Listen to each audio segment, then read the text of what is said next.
Guys, iniin-in ko na lang yung pansit ko.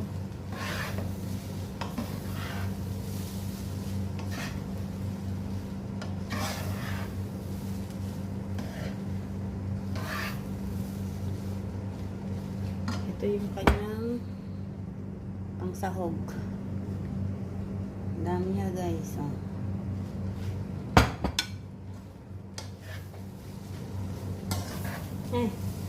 Sorry na. Nakatulog ako.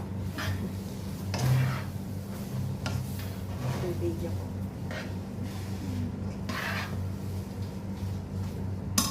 Okay na yan. Maluto na yan. Yan natin.